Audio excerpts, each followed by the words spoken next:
Hello, and welcome to Trusting After Trauma Season 3, Transitioning to Transformation After Narcissistic Abuse. I'm your host, Pi Venus Winslow. Our focus this season is on making powerful decisions to create transformational life changes for those who have experienced childhood trauma and narcissistic abuse, so they can reclaim their happiness and personal power.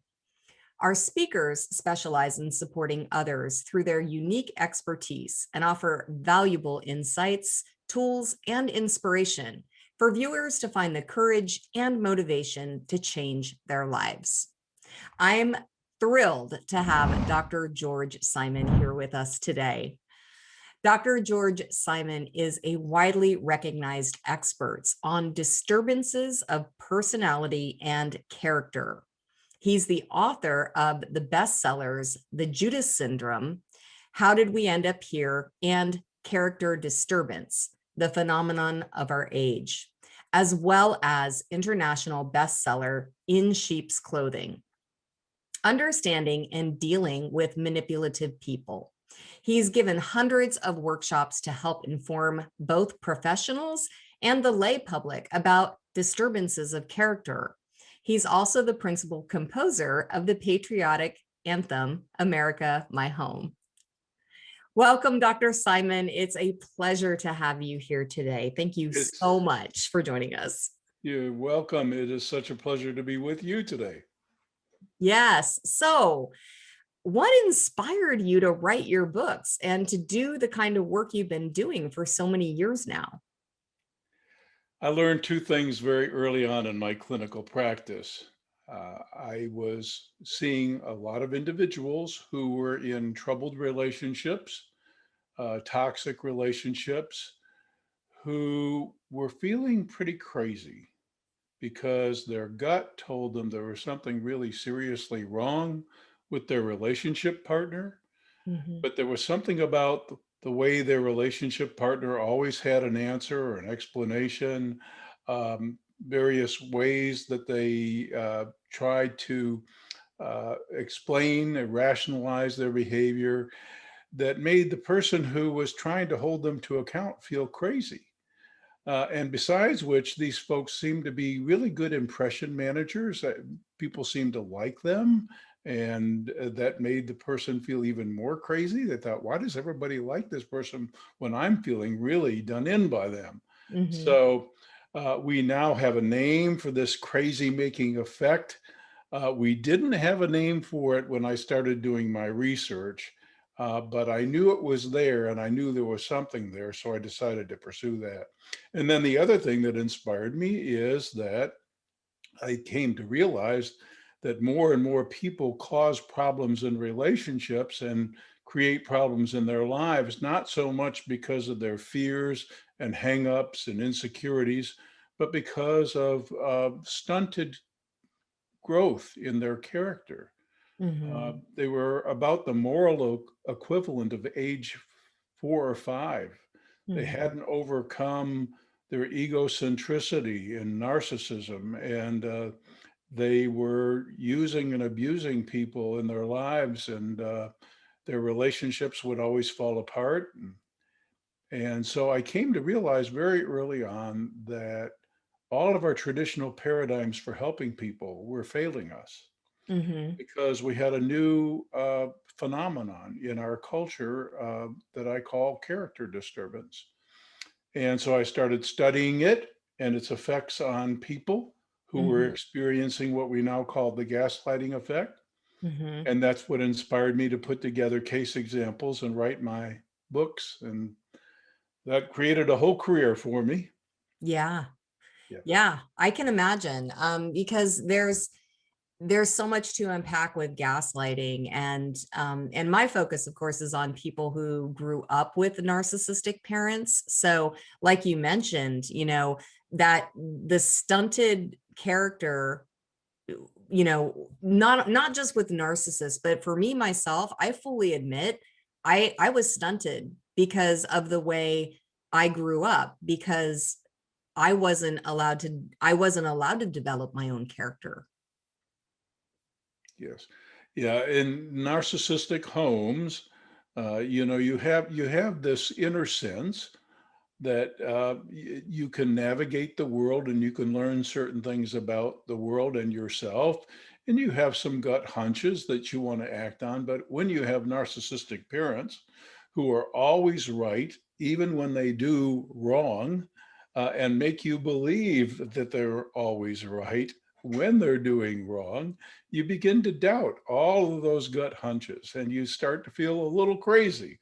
And that self-doubt, I think, really interferes with character growth.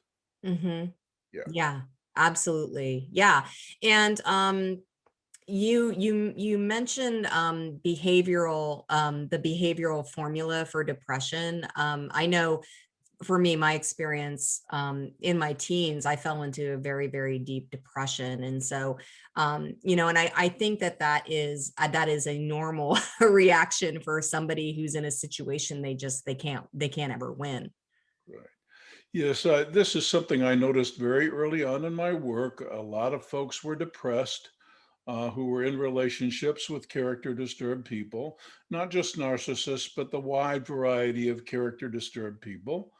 And they were depressed for the same reason. They were investing their time and their energy in things that they could not possibly control. We have a paradigm for this. It's called learned helplessness. It's when nothing you do seems to make a difference. You try and try and try to affect a different outcome, and nothing seems to work. And that leaves you feeling helpless, and that helplessness can quickly turn to hopelessness. And I Hmm. saw that kind of depression in so many folks. Hmm. And that clued me into this behavioral formula. And it also clued me into the behavioral formula for joy, which is putting your time and your energy and attention into things that you can control, namely your own behavior. That's where you have ultimate control. Now, you might not think so when you're in these ruts and you're trapped in these games that manipulative people play, but once you start standing up for yourself, trusting your gut, making decisions in your own behalf, everything starts to change and the joy comes back. Yeah, yeah, absolutely. You've done many training workshops over the years. Can you tell us why this has been so important to you? Well, two reasons. And I do training for the general public, but also for professionals. And the reason that I focus so hard on training professionals is that so many folks who have been in troubled relationships, especially with narcissistic characters or sophisticated manipulators, they'll maybe somehow find some leverage to get their relationship partner into treatment with them, and maybe the partner is so skilled at the art of impression management, knows how to put on a good face, make a good impression, is skilled in the tactics that effectively charm and seduce folks. They might actually snow the therapist, and the person who sought help might actually get made out to be the bad guy. And this is the source of what we now call therapy induced trauma. Mm, And so many people that I have consulted with have told me how they've experienced this. mhm, They went for help and they ended up feeling worse for the effort. And so I don't want that to happen. mhm, That's the number one reason. The mhm, other reason is that a lot of folks think, professionals among them, a lot of folks think that character disturbance is an impossible thing to treat. I've heard things like you can't unbake a cake. When somebody is formed in their personality, that's it. mhm. Well, think about it. Are you the same person that you were 15 years ago, 20 years ago? You know, we can grow and we can change, but I'll tell you what can't happen. You cannot make a dent in character disturbance with the ways therapists were traditionally trained to help people. Mhm. And so I want to be sure that when a clinician is dealing with a character impaired individual, that they have the right tools to do some good, because Mhm. otherwise they're going to make the problem worse. Right. So those are the two reasons I do workshops. Those are really good reasons. So long before there was a commonly recognized name for it, you wrote about the gaslighting effect. So can you just go a little deeper into explaining what it is, the effect it has, and how to deal with it? This is very dear to my heart because I experience this so much of my life. Mhm. And I still to this day sometimes struggle and question if if what other people are telling me, if that's really what's happening. So please elaborate on the gaslighting effect. Okay. So let's go back to our traditional psychology paradigms. We were all trained to think that most people do things unwittingly, that there are unconscious fears and insecurities that enter into the equation, and most people don't have malevolent intent. They just do things that they're misguided about because they've got all these unresolved inner insecurities and fears and conflicts going on that they're not even aware of. And so when they do things that hurt you, the biggest question most folks in problem relationships start asking is, I wonder what's making them do this. I wonder what wound, what trauma, what circumstance led them to behave this way. And with the thought that if I could just understand it, I could fix it. So that's one thing.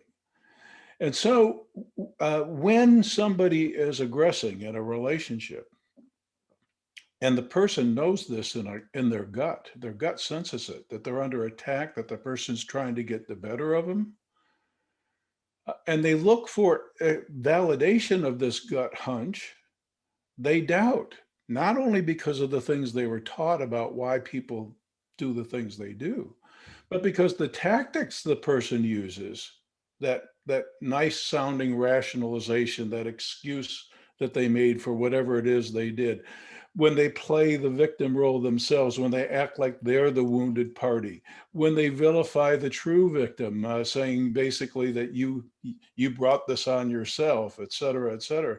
When they engage in these tactics, you lack objective evidence that your gut is right and you start to mistrust. This is the gaslighting effect. Now, these days, authors talk about gaslighting being a specific tactic. It's the effect of all the tactics that manipulative people know how to use.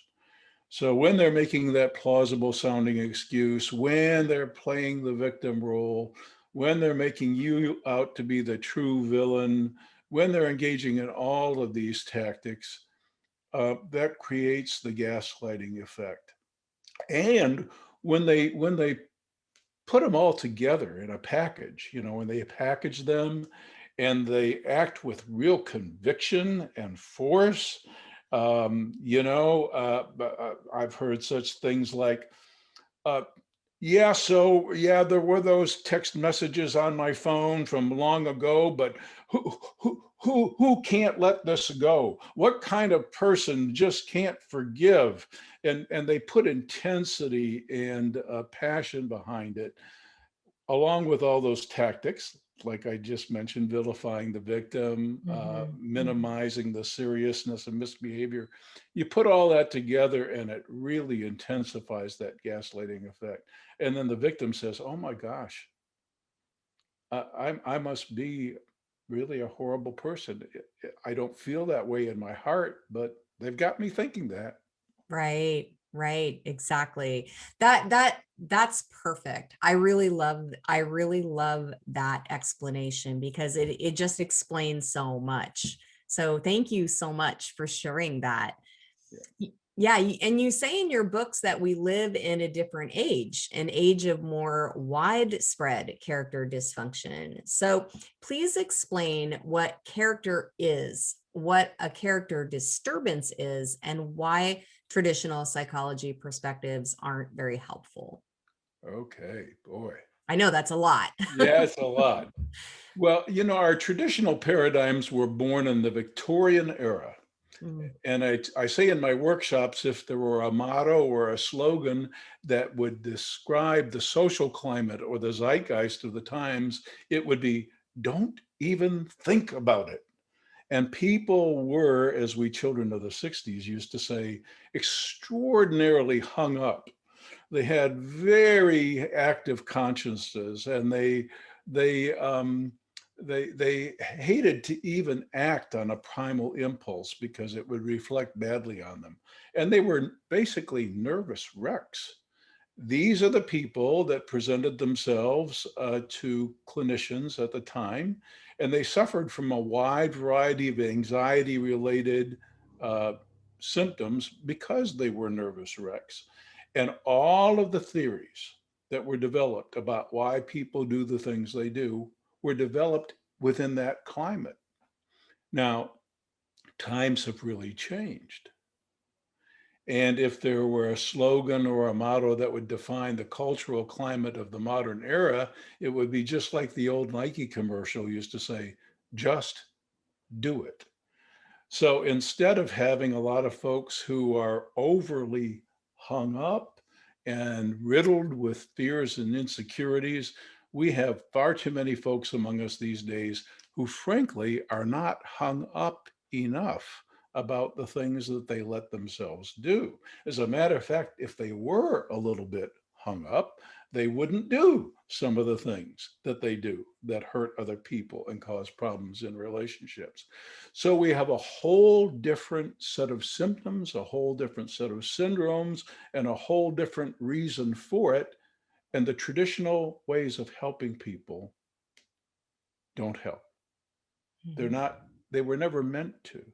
mhm, And in my book, Character Disturbance, I outline every single difference between folks that we commonly call neurotic, in other words, riddled with too many fears and insecurities, mhm, versus those folks on the character disturbance spectrum, the folks that haven't grown up morally. mhm, Um, I describe all the differences and I show point by point by point why traditional intervention methods don't work and why they were never meant to work. And yet it still surprises me when I do workshops how many clinicians, and these days we have mental health professionals of all different, I mean, there was a time when we had basically two professions. Now, I don't know, there are too many to count. Almost everybody can get a credential as some kind of counselor. And it never ceases to amaze me how many of those folks still are allied with these old paradigms that don't help. mhm. Why do something that doesn't make a positive difference? I still don't get it. I kind of do. I understand, but fortunately, I think times are changing, and I think that more and more folks are clued into the idea that when we're dealing with character disturbance, we're dealing with a whole different thing. Yeah. Now, Yeah. you asked me to explain more about what it is. Mhm, Um, Personality is that stylistic way that we relate to the world and to others. A lot of things enter into it. Uh, our innate traits have a lot to do with that. What our temperament is like, what we're predisposed to do in the face of some conflict. That enters into the equation. What we learned when we were growing up, that enters into the equation. A dynamic interaction between a lot of different factors contribute to the ways that we learn to cope and to deal with life and to deal with other people and to develop a self-image that we are comfortable with and can live with. That's personality. Character is that side of our personality that reflects our ethics and our moral compass. So you can have a personality disturbance and not be character impaired. The Mm-hmm. phenomenon of our age is character impairment. Mm. It takes folks a lot longer to get a clue about what responsibility is all about what responsible, truly loving living is all about. Mm-hmm. It takes the fourth or fifth marriage, the fifth or sixth career. It takes a whole lot. I I know several folks who are counseling with me right now. I do consultations all over the world. I deal with people in their 60s and 70s that are still trying to figure it out.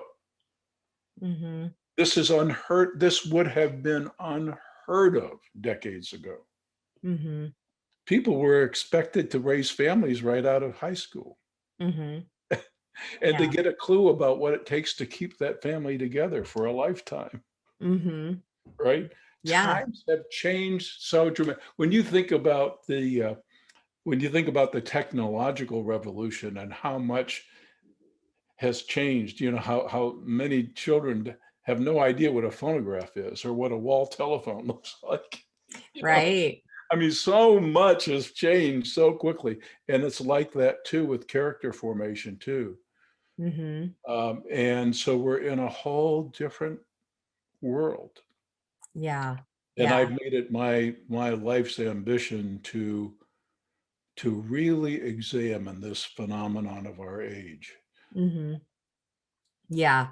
So important. And I just really appreciate everything that you shared with us. You've really shined a spotlight on a lot of things that I think many of our viewers have a lot of confusion around. And you've written all of these books, and there's all these amazing resources that you offer to help people see more clearly that what personality is, what character is, and what responsibility is. So thank you so much. And you have a very special gift to offer our viewers. Would you share with us what that is? Yes, in addition, because not everybody can have a free book, but I'm going to offer some free books, the character disturbance book, to some uh, folks who write in.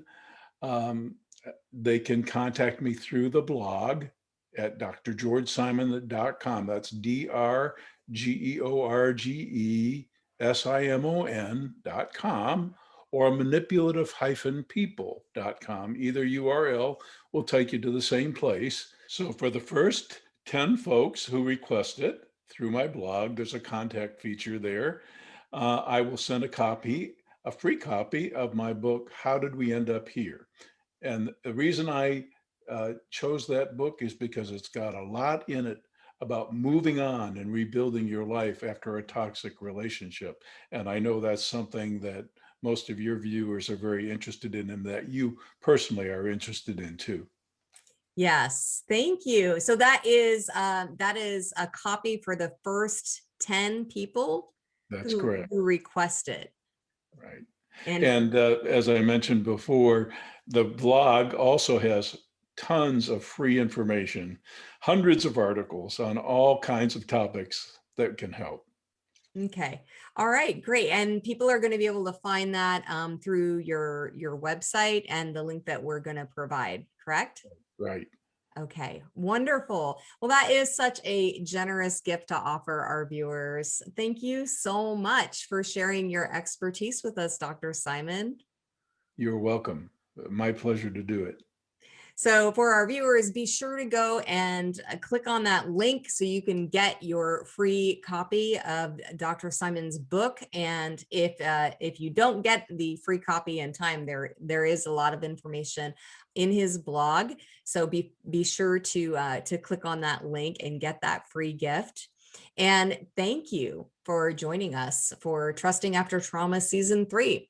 We're going to continue to explore with our experts how we can transition to transformation after narcissistic abuse and heal our body, mind, and spirit to live joyful, authentic lives. We'll see you soon.